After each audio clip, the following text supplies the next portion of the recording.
Good morning and welcome to KidNuz. I'm Kim. Today is Thursday, September 26th, 2024. And we begin with bottom of the ninth drama and an unprecedented outcome in Major League Baseball. On Tuesday night, the San Diego Padres became the first team in MLB history to clinch a playoff spot with a game-ending triple play. With no outs, runners on first and second, and newly minted 50-50 slugger Shohei Ohtani on deck, Dodger Miguel Rojas grounded to Padres third baseman Manny Machado, who started a rocket fire around the horn triple play.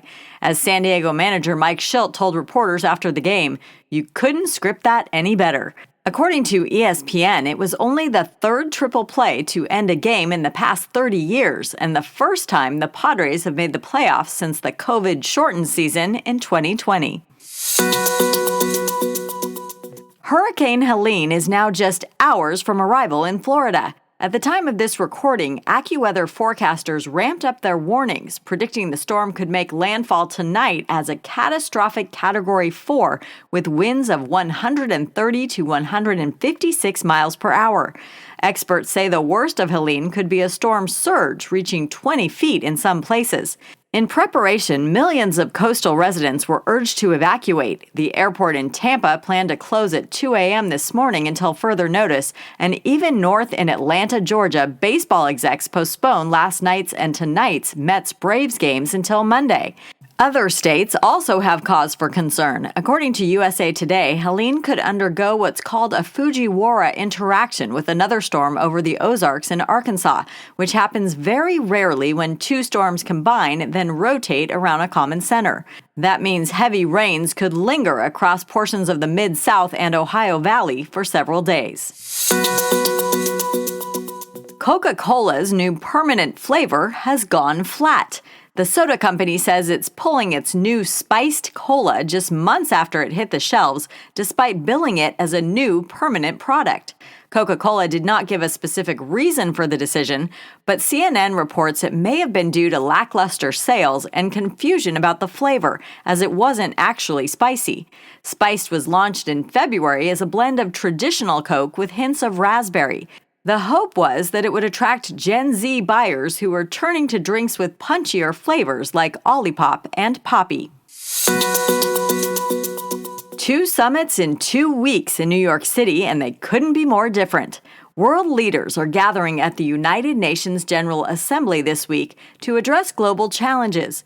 More than 130 leaders, including President Biden and Ukrainian President Volodymyr Zelensky, are speaking on issues ranging from climate change to health to international conflicts. Mr. Biden gave his final UN address Tuesday. According to NBC News, he touched on his decision to withdraw from the U.S. presidential race, but focused much more of his speech on conflicts in Ukraine and the Middle East.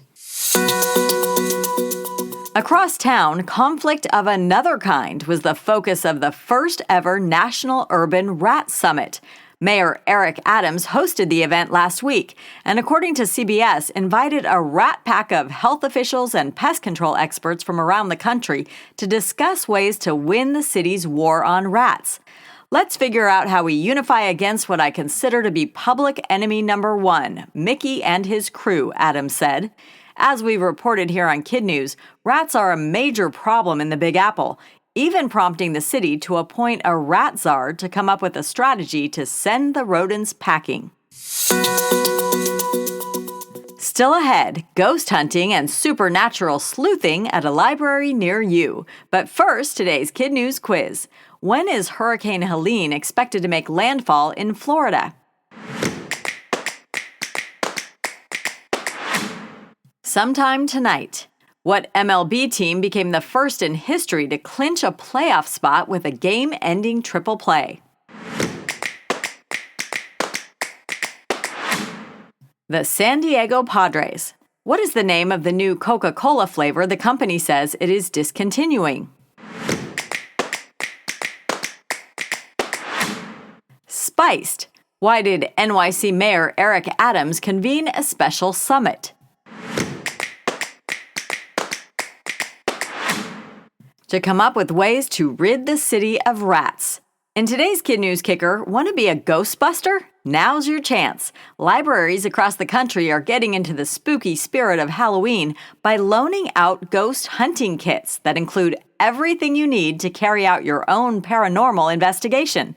According to the Washington Post, a kit may include electromagnetic field meters, infrared thermometers, UV black flashlights, spirit boxes to scan radio frequencies, and instructions on how to operate all of the above. Kits can be checked out for a week at a time at many public libraries from Oregon to Ohio, and while there's no guarantee you'll track down a ghost, librarians say the kits are so popular they are literally disappearing from the shelves. Before we go, shout-outs for our teachers. Mrs. Pacelli's Huskies in room 603 at Hicks Canyon in Irvine, California. Mrs. DeTomo's fifth graders at Lincoln School in Plainfield, Illinois, and an early congrats on her retirement at the end of the year. And Mrs. Jarnigan's Jewels at Serene Hills in Austin, Texas. Thanks for listening. Please rate, review, subscribe, and share Kid News with all your friends and family. And we'll see you back here for more Kid News tomorrow morning.